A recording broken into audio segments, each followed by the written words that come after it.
நடிகர் ரஜினிகாந்த் செய்தியாளர்களை சந்தித்து பேசினார். அப்பொழுது விஜய் மீது தனக்கு தனிப்பட்ட முறையில் எந்த பொறாமையும் கிடையாது என்றும், அரசியலில் தான் இல்லை என்ற நிலையில் விஜய் மீது ஏன் பொறாமைப்பட வேண்டும் என்றும் அவர் தெரிவித்தார். மேலும் விஜய் மீது பல்வேறு எதிர்பார்ப்புகள் இருப்பதாகவும், மேலும் தன்னுடைய எதிர்பார்ப்பையும் மக்களின் எதிர்பார்ப்பையும் விஜய் பூர்த்தி செய்வார் என்ற நம்பிக்கையும் இருப்பதாக அவர் விளக்கம் அளித்தார்.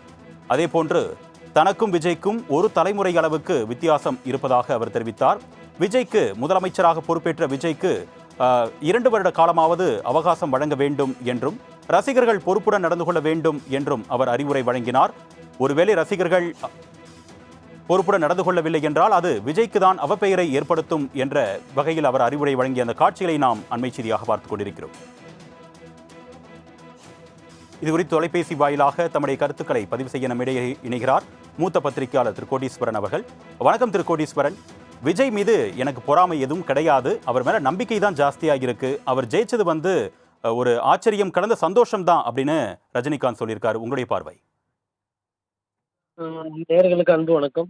விஜய் அவர்களுக்கும் ரஜினி அவர்கள் ரசிகர்கள் 2 ரசிகர்களுக்கும் சமூக வலைதளத்துல ஒரு மிக மோசமான கிட்டத்தட்ட ஒரு போர் ஒன்று டம்மியா நடந்துகிட்டு இருக்கு. அதாவது வேலை வெட்டியெல்லாம் விட்டுட்டு பொழுதுக்கும் உட்காந்துக்கிட்டு இது அப்படி ஆயிடுச்சு இது அப்படி ஆயிடுச்சுன்னு ரஜினி சாரை ட்ரால் பண்றது, இல்ல விஜய் சாரை ட்ரால் பண்றது இப்படி நடந்துகிட்டு இருக்கு. இந்த மாதிரி விஷயம்லாம் எதுவும் இருக்கக்கூடாதுன்றத வயசுல மூர்த்தவர், முதிர்ச்சி அதிகம். அந்த நிலையில இருந்து வெளியில ரஜினி அவர்கள் பத்திரிகையாளர் சந்திக்கிறார். பத்திரிகையாளர் சந்திக்கிறதுக்குன்றதுக்கு ஒரு தைரியம், தெம்பு, திராணி வேணும். அது சூப்பர் ஸ்டார் ரஜினி கிட்ட இருக்குன்றத அங்க காட்டுறாரு. 1. 2வது, இந்த சமுதாயத்து மேல அவருக்கு அக்கறை இருக்கு. நான் யாருக்கும் போட்டியும் இல்லை, எனக்கு யாரை பார்த்தும் பொறாம இல்லை. விஜய் சார் மேல எனக்கு சந்தோஷம், நம்பிக்கை இருக்கு. அவர் நல்லபடியா ஆட்சி பண்ணணும்னு வாழ்த்துறாரு. இது 2வது. 3வது, அவர் கொஞ்சம் அவசரப்பட்டுட்டார். இதெல்லாம் இன்னும் ஒரு 3, 4 மாசம் 5 மாசம் போனாதான் தெரியும் என்ன நடக்குது ஏது நடக்குதுன்ட்டு.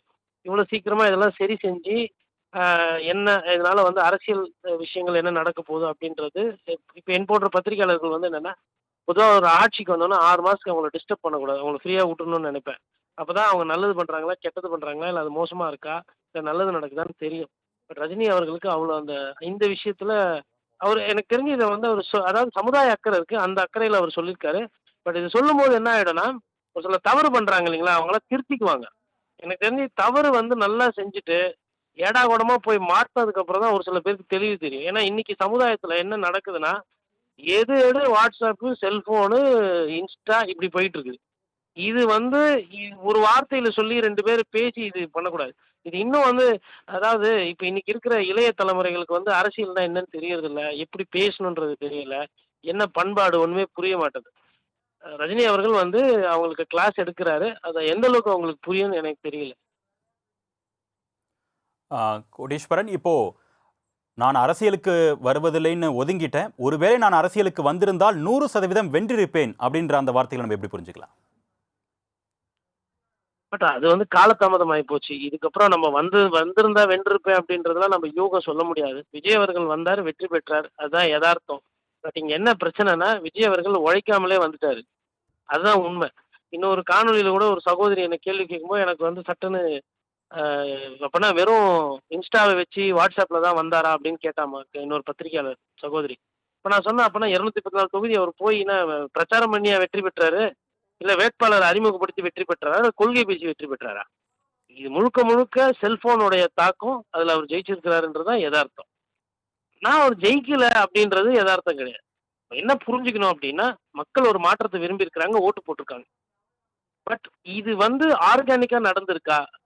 இந்த இந்த வெற்றி என்பதற்கு உழைப்புக்கேற்ற வெற்றியா, அரசியலுக்கேற்ற புரிதலா இது அப்படின்றத நான் ஒரு பத்திரிகையாளரா பாக்குறேன்.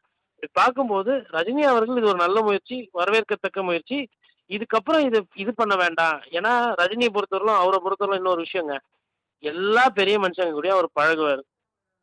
அவர் ஒரு சில நேரத்துல அந்த அரசியல்ல கோவப்பட்டிருக்காரு. அதுக்கப்புறமா பாத்தீங்கன்னா அது தணிஞ்சதுக்கு அப்புறமா அவங்க கூடயே பேசக்கூடிய யாரையும் விரோதம் பண்ணிக்கணும், எப்பவுமே பகைமையில இருக்கணும்ன்றது கிடையாது அவருக்கு. காங்கிரஸ் கூப்பிட்டாலும் நிகழ்ச்சிக்கு போவாரு, பிஜேபில இருந்து கூப்பிட்டாலும் போவாரு, டிஎம்கேல இருந்து கூப்பிட்டாலும் போவாரு, ஏடிஎம்கேல இருந்து யாராவது தலைவர்கள் போனாலும் சந்திப்பாரு, எல்லாரு கூடயும் பழகுவார். கார்த்தி சிதம்பரத்து கூட நல்லா பேசுவாரு, எல்லாரு கூடயும் பேசி. கராத்தே தியாகராஜன் பிஜேபியில இருக்காரு, அவரு கூட நல்லா பேசுவார், பழகுவார். வெற்றிவேல் அமமுகல இருந்தவங்க, அவங்க கூட நல்லா பேசுவார், பழகுவார். எல்லாரு கூடயும் பழகக்கூடிய தன்மை படைத்தவர் இவரு. இப்பவும் அவருக்கு அர்ஜுனமூர்த்தி பிஜேபியில, அண்ணாமலை எல்லாம் நல்லா பழக்கம். அதான் டிஎம்கேலயும் பழக்கம். எல்லா கட்சியிலயும் அவருக்கு பழக்கம் இருக்கு. பட் என்னன்னா, அவருக்கு முன்னாடி இதுக்கு முன்னாடி இந்த மாரி ஒரு விமர்சனத்த அவர் பார்க்கல. விஜய் அவர்களோட ரசிகர்கள் வந்து கொஞ்சம் ஓவர் போர்டு போய் ரஜினி அவர்கள ரொம்ப சீண்டுறாங்க. அது வேண்டாம். தம்பிங்களா நீங்க உங்க வேலைய பாருங்க. நீங்க நீங்க நல்லா பண்ணுங்க. நல்லா வாங்க. என்னோட ரசிகர்களோட தன்மை, அவங்களோட வயசு, அந்த காலகட்டம் வேற அப்படின்றத ஒரு நல்ல உள்ளத்தோட அவர் சொல்றாரு. அத இங்க இருந்து அத புரிஞ்சு அத நல்லபடியா எடுத்துட்டு போனாங்கன்னா, நாட்டு மக்களுக்கும் சரி, இளைஞர்களுக்கும் நல்லதுன்றது தான் என்னோட பார்வையும் கூட. திரு கோடீஸ்வரன், இப்போ விஜயை நான் சம்பிரதாயத்துக்காகலாம் போய் பார்க்க மாட்டேன் அப்படின்னு சொல்லிட்டு இனிமேலும் விஜயை சந்திக்கிறதுக்கான வாய்ப்பு இல்லை அப்படின்ற தொனியிலேயே அவர் பேசியிருக்கிறது நம்மளால் புரிஞ்சுக்க முடியுது. ஒருவேளை முதலமைச்சரா பொறுப்பேற்றிருக்க விஜய் பல்வேறு அரசியல் கட்சி தலைவர்களை சந்திச்ச நிலையில அவர் மரியாதை நிமித்தமா தன்னை வந்து சந்திக்கணும்னு எதிர்பார்க்கிறாருன்னு நம்ம புரிஞ்சுக்கலாமா? இல்லங்க. நம்ம வந்து ரொம்ப ஒரு ஒ ஒ 2 பேரோட பிரைவேட் ஸ்பேஸ்ல நம்ம பத்திரிக்கையாளர்கள் ரொம்ப போறோமோன்னு எனக்கு ஒரு டவுட் இருக்கு. ஏங்க யாரு யார பார்க்கணுன்றது அவங்கவங்க சாய்ஸ். புரியுதுங்களா? இப்போ விஜய் அவர்கள் எடப்பாடி பழனிசாமிய பார்க்கல அப்படின்றது நியாயமான பொலிட்டிக்கல் கேள்வி. ஏன்னா, அதிமுகல இருக்கிற 2ஆம் கட்ட தலைவர்களை சந்திக்கிறாரு. ஆனா, பொதுச் செயலாளர சந்திக்கலன்னும்போது, அப்ப குதிரை பேர அரசியல் அங்க நடக்குதான்றது கேள்வி.